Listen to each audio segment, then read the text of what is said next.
Good morning, everybody. Welcome again to our weekly Shamanic Journey. I'm AdamGell, and I want to thank you for joining me over the last few months, participating in our shamanic drumming and contacting your spirit animal, which gives you access to the subconscious mind, sometimes blocked out by our conscious mind, which is one of the roadblocks that we face in our lives of trying to overcome traumas and our experiences in the past. And what I'd like to discuss today centers around the main theme of what I discussed last week, which was mind, body, and spirit. And I'd like to focus today specifically on the mind and our emotions and how that affects our overall health and our general perception of our lives, what we see. In other words, what we put our flashlight on in order to concentrate and have a greater perception. You know, I put a little bit of a post up a few weeks ago, which basically was when we shine a flashlight on a specific object in a dark room, our perception just focuses on that specific thing that we're focusing in on. But if we turn the lights on in the whole room, then we get to see things that exist, but that we don't see because we're just focusing on one object or one item. And that pertains to our lives as well. A lot of times we keep ourselves busy and we try to distract ourselves from the greater perception or the greater sight that we have in order for us not to truly feel our emotions or feelings. And if we really look at our lives, it's really our responsibility to go a little bit beyond the conscious mind, as I mentioned before, and delve into the subconscious. Like what Carl Jung said, when we don't deal with the subconscious mind, we deal with just the conscious mind, everything becomes fate. And what does that mean?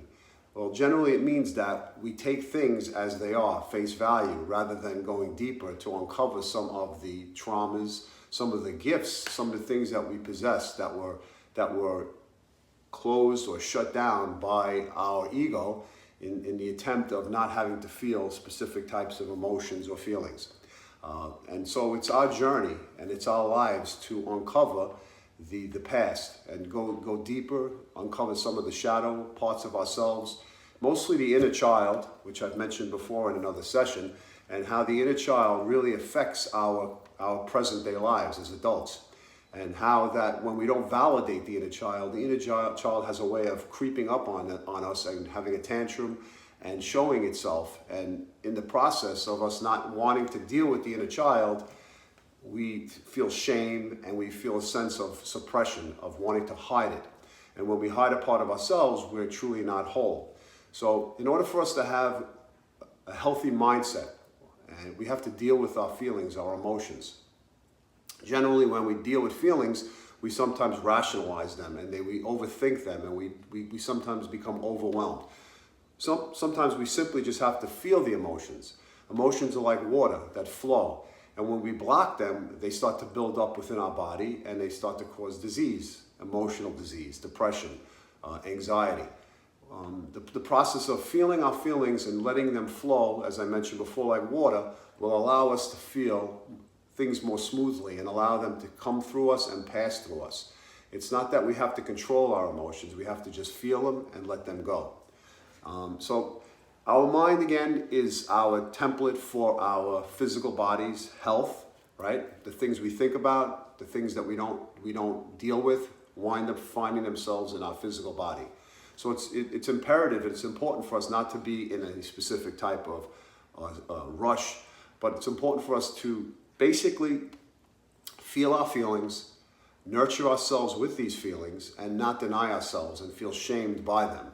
I mean, in the past, we may have been shamed by certain people in our family, parents, guardians, the people who we were supposed to look up to as role models, but they themselves may never have dealt with their own feelings or emotions. So it would be difficult for us to then use them as a template or a guide to find our own selves.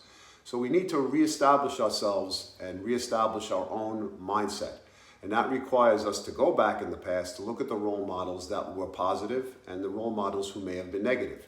It requires us to also look at the inner child, the wounded parts of ourselves that we somehow left in the past abandoned, and to try to incorporate the wounds and the hurts that we've had. into our lives today by nurturing that part, and then therefore that child can nurture us. Okay? So what I'd like to do today is I'd like to journey to, okay, I'm losing the connection. So maybe I have to go elsewhere. Let me see. Yeah, I don't know if anybody just chime in. Yes, it froze, I guess. Yes, it froze. I'm in a zone where it goes in and out. Just give me a thumbs up if you see me back. Just give a thumbs up if you're back. Okay, good. All right. Yeah, I have problems with the internet. It goes in and out, it goes in and out. Just like our emotions go in and out, right? Waves. Sometimes there's a static, a clarity, right? And sometimes there's sharpness, and sometimes there's distortion. Perfect with our lives. Okay, thank you guys. I see the thumbs up. Thank you. Perfect. All right. So what I'm going to do now is I'm going to drum into the energy of the mind. And what I'd like you to do is to focus in on an aspect of yourself, whether it be your inner child, whether it be emotions that are stuck, whether it be role models that got in the way and influenced your mindset. And wherever it goes, wherever you feel you want to go with that, please do. And just relax and allow yourself to just surrender to the moment of the spirit animal that comes through and passes information on to you. Okay? So let's take a deep breath in and exhale. Take a deep breath in and exhale. Take a deep breath in and exhale. And let's go on our journey.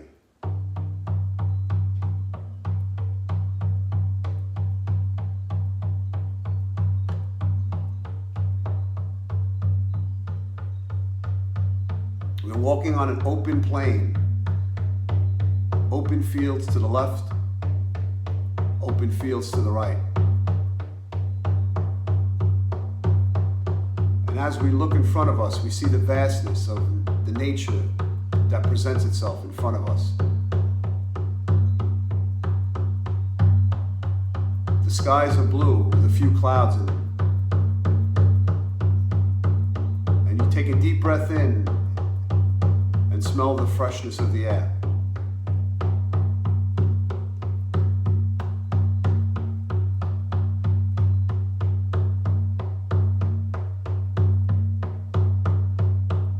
And as you walk along this path, you reflect on your childhood, on your life.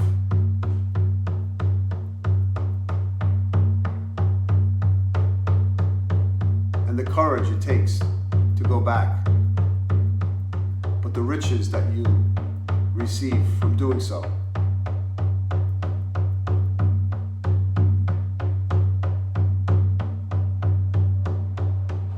And as you walk on this path, you look left and you look right.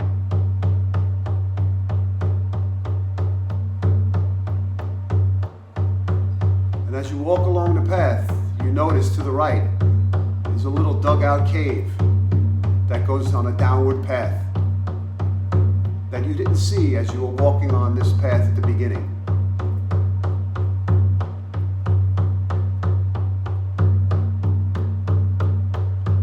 And you walk into that little cavernous area, not knowing where it leads,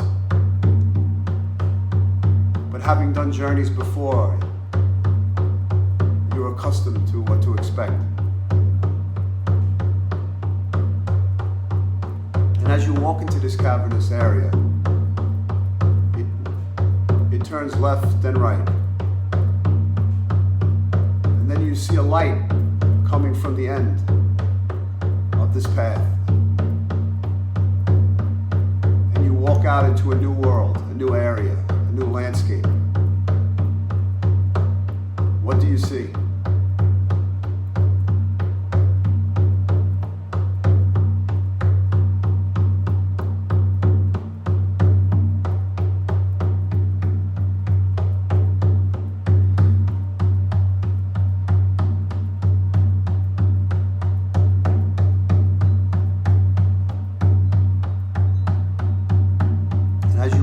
this area. You survey the landscape and walk on the path.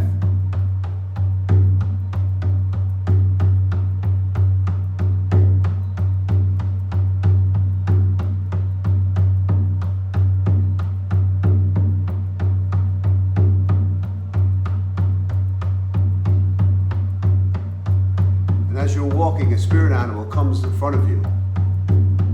What animal do you see?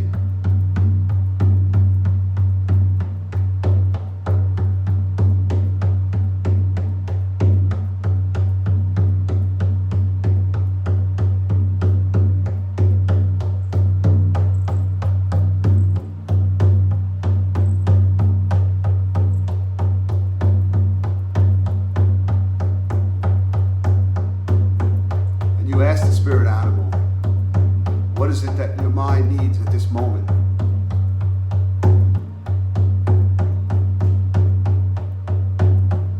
What aspect of it do you need to investigate or look into to regain equilibrium, balance, wholeness?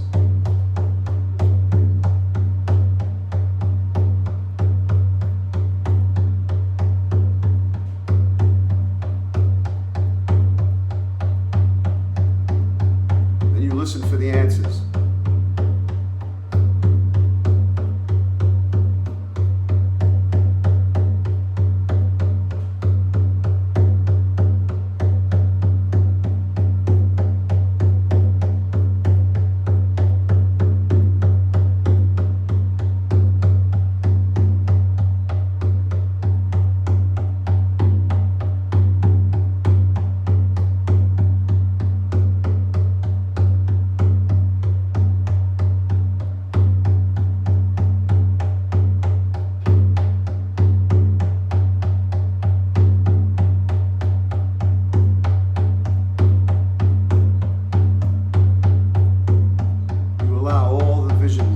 Feelings to come over you, sitting with them.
showing up.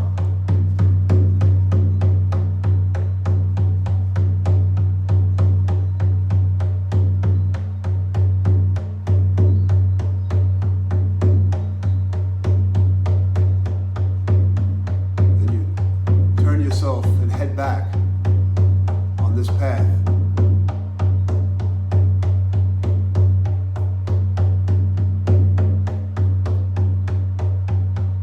Walk back into the cave and follow the path you took.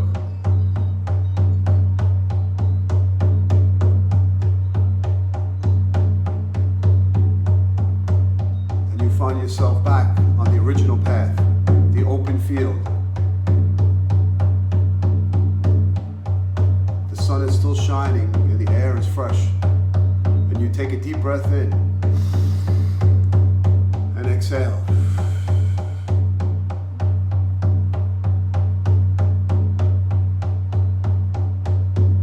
And you walk back on the path.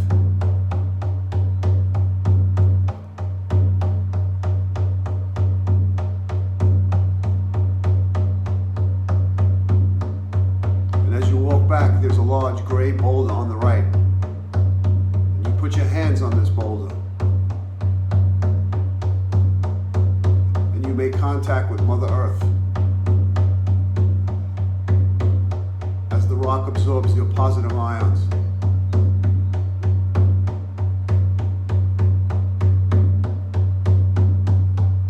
And you release and walk on.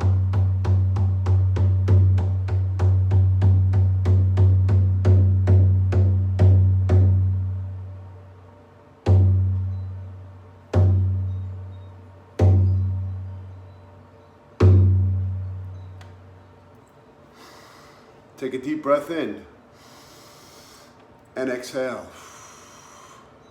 Take a deep breath in and exhale. Take a deep breath in and exhale. Move your fingers, move your toes. And when you're ready, come back into the room. Okay. The things that we've been discussing last week, mind, body, spirit. Today we touched upon the mind and some of its influences, our childhood, traumas, the unforgotten inner child, the role models we had, people in our lives. These types of experiences are some of the things that we sometimes leave in the subconscious mind and we don't bring it to the conscious. And then when certain situations arise in our lives and we're overwhelmed with feelings and emotions, we sometimes don't know where they come from. Or sometimes we're triggered by people's emotions or their own expressions. So it's so important for us to really go inward to understand where we come from, how we were influenced and how we were programmed by certain people and things in our lives. And for us to understand that it's our role and we have the power to change that. To really go inward and unbury and expose things of our parts of ourselves that will make us become whole and add to the triad of our mind, body, spirit feeling whole. And therefore, when we work on the emotions and the mind, then the physical body doesn't carry the extra load of disease that can creep upon us if we're not cognitive or aware of our mind's power and its connection to the body. All right, I want to thank you for joining me this week. I hope you have a great week, and I hope you're able to journey to find the spirit animal, if you didn't do it with me live, and uncover some of the things of your past that will help you prosper and move forward. All right, have a great day.